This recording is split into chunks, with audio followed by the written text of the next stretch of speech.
Well, hello. My name is Craig Nash. I'd like to welcome you to another It's a Grand Life. And you are absolutely and unequivocally going to be blessed today because we've talked about my journey and our struggle with becoming grandparents, raising our grandchild. But today you're going to be blessed. We have a success story, someone who's been living the grand life and just seeing how God has taken her and her husband by the hand and just really used them profoundly in their grandson's life. And Millie Dreisbach, want to welcome you to It's a Grand Life. Thank you so much for being our guest today. Thank you, Craig, very much. And so why don't we just get started? Why don't you tell our audience about your story, how you and Don became parents of your grandson and what that was all about and what that journey has been like. Well, Don and I have six children. They're all adopted from the United States and different countries. And we had a situation for one of our children who became an adult and has a mental illness. And she had a child, a boy, and our grandson. And we knew that as this was progressing, we were going to probably be involved in some way. And we just were at a stage of life where we felt, oh my goodness, it's time for a rest. We've done this. Now what do we do from here? And it was truly a conversation with God. And as you stomp around saying, well, no, I've got other plans, he intervenes. And so we had helped with his mom at the time he was a newborn. And then she took care of him over some time so that he ended up coming to live with us at 1 year of age. And she was here as well for a time. And in many cases for grandparents, it's because of drugs or something very serious. In our case, it was mental illness, which can do the same kind of thing. You want your children to be able to raise their children. And she certainly wanted to, but it just wasn't working. And so uh, when you're living together with that mom and the child, and dad was out of the picture, living in another state, uh, it's not all roses, and you have conflicts, and you watch this little one grow, and it's so beautiful, and learn to walk, and still there's that conflict within the home. And I can only imagine what that would be like for a family that had drug addiction involved as well. And anyway, as time went on, he became older, and our daughter was out of the picture, so to speak. She had had hospitalizations and so on. And so we decided, not with her permission, we decided that we needed to seek guardianship as he was going to start school. And so we did ourselves apply for Wayne County guardianship. And there was a lot of paperwork. It would have been helpful, I think, to have an attorney help with it, but nevertheless it worked. And so we had guardianship, and mom did not resist that, and dad was not around. And Right. so we talked about it, indicating that we wanted the very best for both of them. And so that happened. And after 2 years of guardianship, at least at that time, you could then apply for adoption. Okay. And that was a serious step, and of course wasn't well received at first uh, by Right. her. But ultimately, she made that sacrifice and allowed us to adopt him legally.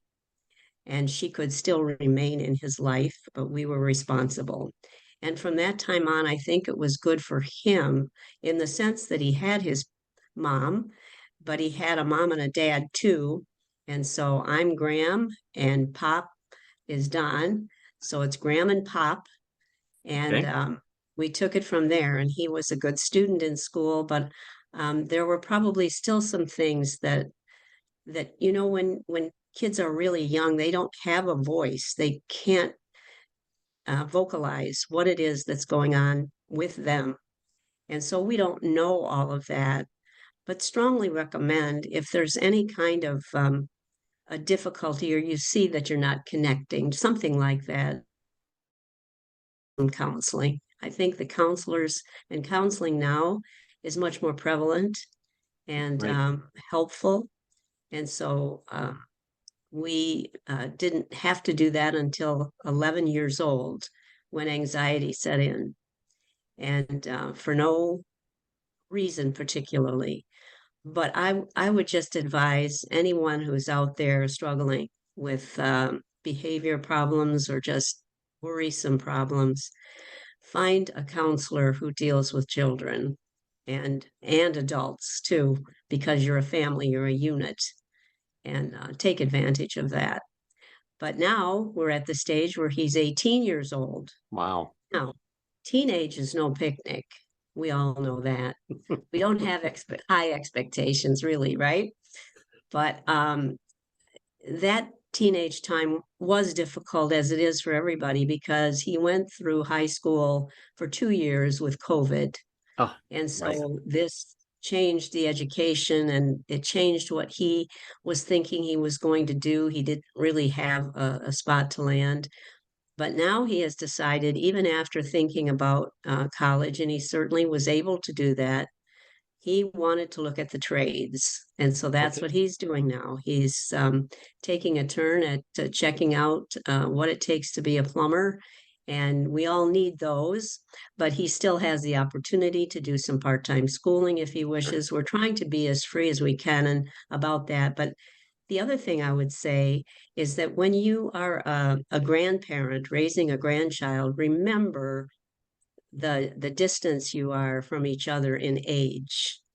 Right. And what we have noticed is, of course, our grandson is the first generation of kids who don't know anything but technology, cell Right. phones. That changes the picture because there's so much that they can see and hear that we have no clue, especially being that second generation away. Right. It was just overwhelming. So we've tried to do that, and we sit and Don and I will talk to each other and say, "Can you believe what's going on in this world and with the kids?" Um, and so we can do that with each other, but not so with him. And we're trying now at this age, once they get past a certain age, they know everything. And we become people who know nothing. And so we have to keep our That's cool. so true. And Yep. yeah, we go through that, keeping our cool and wanting to hear his opinions. And he has some, and that's all good. But he is a kid who's had anxiety through his younger years. And we see him now doing better. He's been exposed to almost everything there is, drugs and whatever else is out there. So far, so good. And we're That's great. grateful for his presence with us, even though there are times when you just know, well, I don't want to fix an extra meal for a hungry 18-year-old who could eat everything in the refrigerator. But Right. and while we're eating less and watching him eat all that good fast food stuff.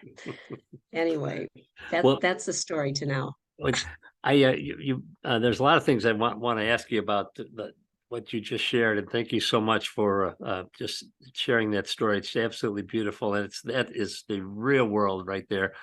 But for our listeners who are just starting to head down that path of, do I become the guardian, or do we actually adopt the grandson or granddaughter? Can you explain a little bit of what that journey was like, and how long did that take you, and that type of thing? Well, excuse me, the guardianship didn't take too long. I think that was a process maybe of a month or two. Um, but you have to get a court appointment, and you have to go through notifying the parents. Yep. And so it seems daunting, but you can do that without the permission of the parents. They have an opportunity to have a hearing in court, and if they choose to do that and to fight it, they may do that. They can do that. But usually it's for a reason that the parent may not even show up. Right. And if that's the case, then you don't have a problem with it. Right. And so we wondered about the guardianship. That was satisfactory for the time because it helped us with medical and with school. Those are all important things when you're Very raising a much. younger child. And then as we approach the idea of adoption for families, that can make a big difference too for that child. And, if you have an in and out parent, that's going to be the hardest part. And you really need to have the authority with that child to make some decisions that may not be happy ones for the parent.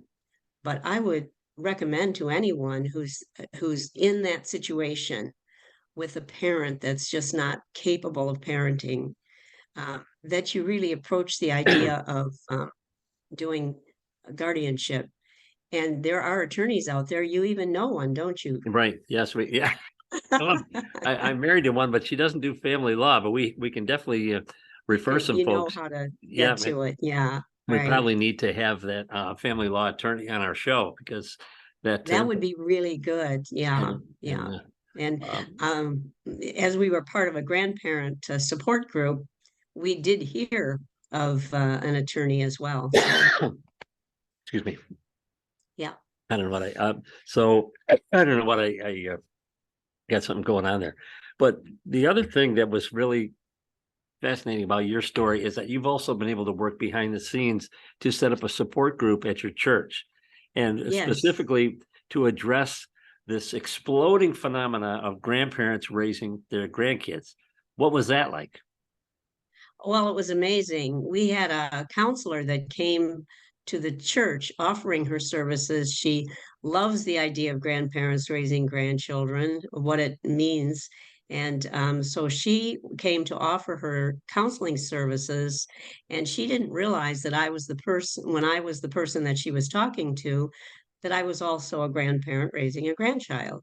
And so we hit it off. We had a good relationship, and we started out with the idea that people could come in and just sit in a circle and just talk about their situation. And they would have ears that would listen and be caring about it.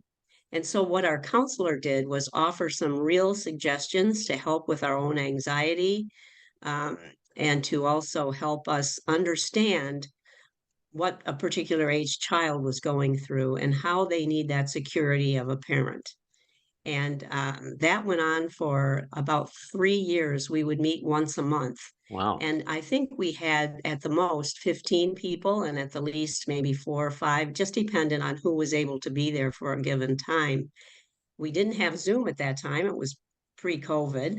Right. We could probably now do that, but um, it was really great to hear all the parents in their pain. It's not great pain, but it was great to hear that they Right. were able to release all that pain comfortably and had ideas from one another. As far as guardianship and even adoption was concerned, there were people in all phases of grandparenting. And one of them had a son who was the father, who kept coming in of this child's life and then out again on drugs, and it was not helpful to that Right. child. And so I think we've talked about that before, Craig, where you finally have to choose, who are you going to try to save. Well, And that's my favorite quote from you, by the way, because what our listeners don't know is that we've been friends a long time, and when my wife and I were just starting this journey of pursuing the guardianship for our granddaughter, you were instrumental in talking to my wife and I. Of course, we have a PhD in enabling, and you said, "Hey, you can only save one." And you were able to speak directly. Speak the scripture talks about speaking the truth in love, and you did speak the truth in love and very directly to my wife and myself, and just, hey, you've got to make a decision here. Your granddaughter had no choice in the matter, and in things as they are now, you've got to choose which one you're going to save. And when did you and Don come to that conclusion that it was just really, there's a fork in the road, we've got to make a decision? Now, how did you get there? well, I think for us, that had to do with school. Right. He had gone to preschool, and we had to intervene on a couple occasions when mom didn't show up or something like that. And so that was a point where we knew we couldn't even speak to a teacher without permission. And guardianship afforded us those things that we needed. On the other hand, we knew, I believe we had a daughter who was more cooperative in some ways because she, even though it was mental illness, it was not the effect of drugs that so often just skews every aspect. Right. And we just decided that we needed to do that for his sake. And then we progressed to adoption following that, depending on your circumstances. But for most people, this drug situation gets so serious that you Right. just can't wait. And the problem is, especially moms, you know the dad's view, but for mom's view, you don't want to, you feel like you're giving up on your child. You're 100%. giving up on your daughter or your son and how important they were for you. You knew them when they were tiny, and you can't believe you've come to this point and you want them to be okay so badly, but they choose otherwise. And there is a point in life when the the child becomes an adult and has to make choices. Even addiction is so hard. So it's a struggle. It's an internal struggle that you finally have to conclude. How is working with both of them helping this child? Probably not at all. So, But the having the authorization to talk to physicians, very important. oh Having yes. the when we became guardians, one of the first things we did was meet with the folks at the school and say we're now the guardians. It's and so we weren't. My wife would get so upset because she was out of the loop regarding homework and then school meetings and school functions and we were so concerned that our granddaughter was getting behind and there was really nothing we could do about it and there was almost a little passive aggressive thing going on with our daughter at the time. It's we were not looped into the emails but that's changed all now and we're but the day you talked to us about choosing one, you've got to decide which one you're going to save. That was a pivotal moment in our journey and I just want to thank you for that That's great. and I'm wondering if that philosophy might have come out of your support group with the grandparent support group or of your meeting with the 15, 16 other grandparents from your church and there's a lot of strength in that, a lot of support in that. And Well, we were past that point at the time of okay, the parent group, okay, and so I was able to be helpful at that point. Don was having back surgery during all that time, and he was not necessarily able to be there all the time at these meetings, but I was able to reflect some of our situation. People were very open about it, and some were in some tangled up court messes that one of the parents would be trying to get the child back, and it was a back and forth uh, pull, and that made it even all the more difficult. But what that parent group did was expose other opinions and other views and other tactics that were helpful. And one of our ladies that was in the group was raising a grandson. Um, she worked in a school as well, but she was able to hear the idea of guardianship. She hadn't even thought that that was possible, and so during the time our group had met, we all clapped when she got guardianship. You know, she went ahead and did that because she had help from the group. it's great. And that's why I just advise anyone, if you're anywhere near a group meeting, it would be very helpful. And you currently have a group that meets now at your church, right? Not for grandparents, Well, not for no. grandparents. Okay, well, just No, no. Once COVID came along it just disbanded, and so many things have started up again, but that wasn't one of them Okay. in that we pursued. But we changed that at our church by changing it. I mean, we now have a class on mental health for anxiety and depression, and that Okay. includes a whole lot of people, including grandparents and young people, and Well, we're all prone. well, we certainly are post-COVID, being in the healthcare field. And I know Yes. that percent increase in behavioral health diagnoses post-COVID, 46%. Whoa. It's absolutely crazy. But I wanted to ask you, what do you and Don have like a number one rule of thumb for grandparents and who become parents and for raising emotionally healthy kids? What is the absolute gospel issue for you that's got to be Well, the gospel is the issue. And highly recommend that you give every opportunity for whatever your faith walk is, that you see that those kids are involved too. And find a church that has a wonderful classes for kids. Um, Denomination doesn't matter. You can be Catholic, Protestant, or anywhere in between. But we look to Jesus for our strength and for our hope. And he has, even when you think, oh, nobody hears this, I don't know how long I can do this or how long I can go on, but he hears it, he knows. And as older people now, as grandparents and great grandparents, in fact, we have come to understand that you may not hear from him at the moment, but you can be sure that in that whole idea of you are caring for his children, that he's there and he will show up through people, through lots of ways. But um, but that's crucial from my point of view in being able to deal with children at all, whether they're your children, grandchildren, whatever. And you know what?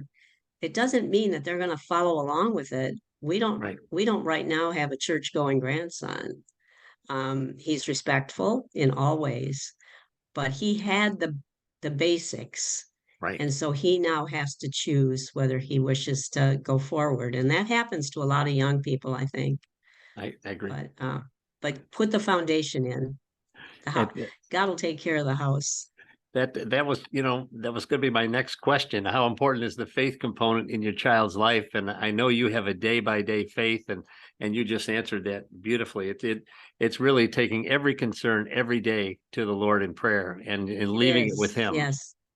And I have even stood outside the door with my hand on his bedroom door, praying because he's older now and I can't go to his bedside and pray with him. So I can get to the room and put my hand on the door.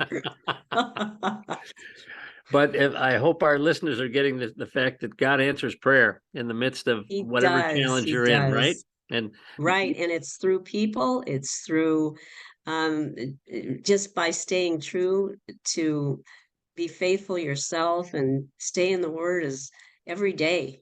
It helps. every single day, Yeah. we uh, last week we had a psychotherapist on the program, and just absolutely talked about the faith component being like oxygen.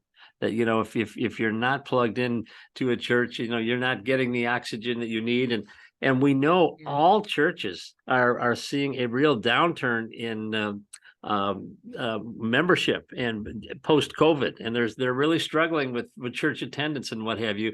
And this is the time when they need to plug in the most. And Yes. as especially if you're trying to live this grand life, you've got to be connected to the King of Kings. You can't have peace without the Prince of Peace. And we so appreciate our church, the one we attend. We are just delighted that they reach out to all generations. And that's so important because we're in that one generation and he's in a way other one. So how do we cross those roads? It's kind of tough sometimes, but Yep. well worth the journey. Absolutely. And you've recommended not only connecting to church, but being part of a grandparent support group. That has made a huge Yes, difference for you and your friends at church.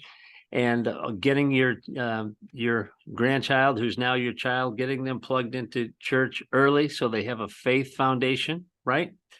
And right? any other things you would highly recommend for the grandparents becoming parents out here? Um, just try to hold your tongue.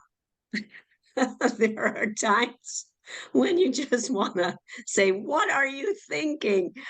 And they have their own points of view, that's for sure. And you do have more influence as when they're young,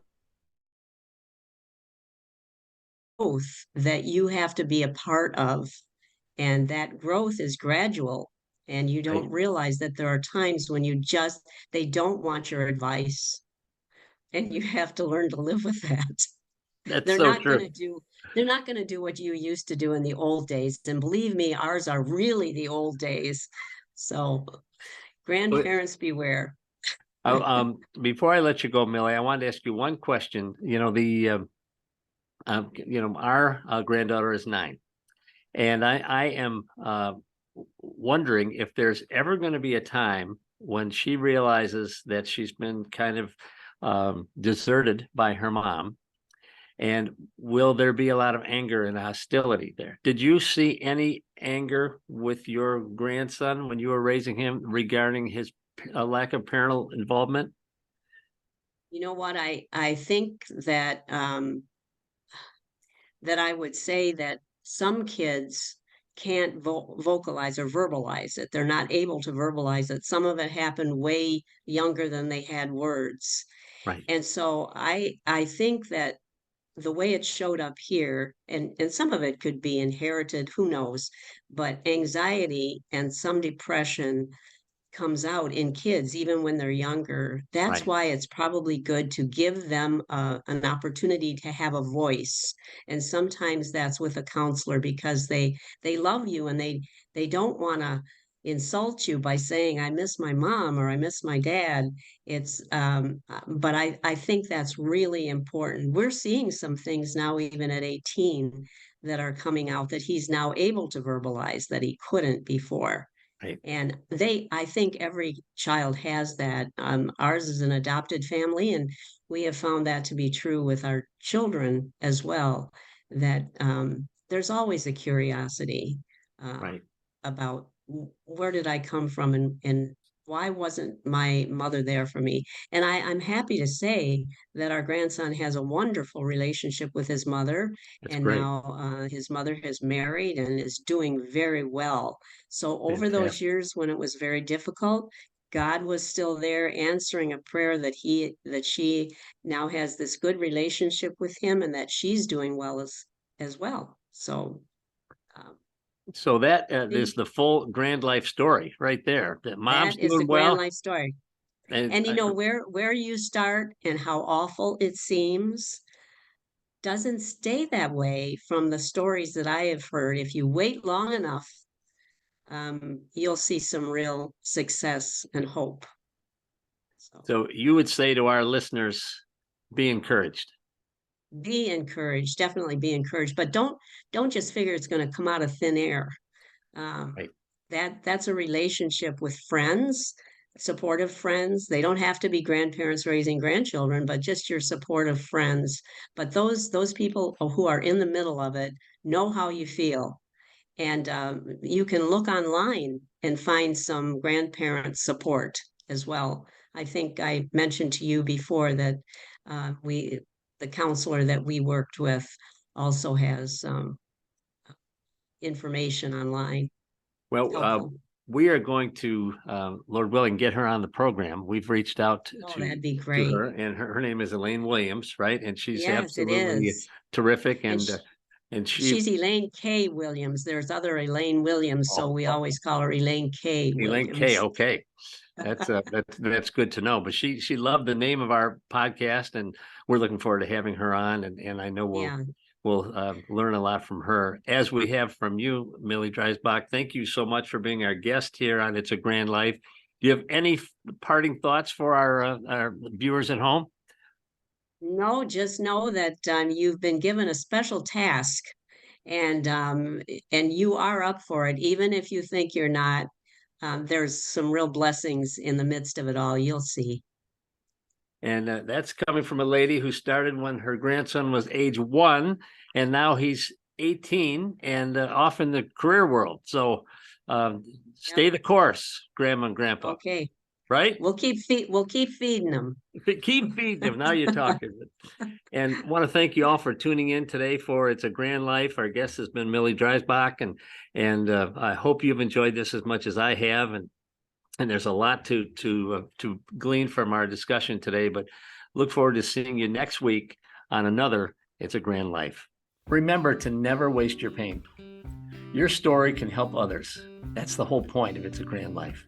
Please reach out to me. I can be a blessing to you and pray for you, or help you connect to free resources that can make your journey a little easier. God can use your situation to bless others, even halfway around the world. Together, we have hope. And as my own grandma used to say, and she was always quoting biblical promises to me, but this one from Isaiah 26:3, He will keep him or her in perfect peace, whose mind is fixed on Him, because he trusts in Him. Please make sure to subscribe on YouTube or wherever you get your podcasts so you don't miss an episode. I look forward to talking to you again real soon, but remember, with God's help, it's a grand life.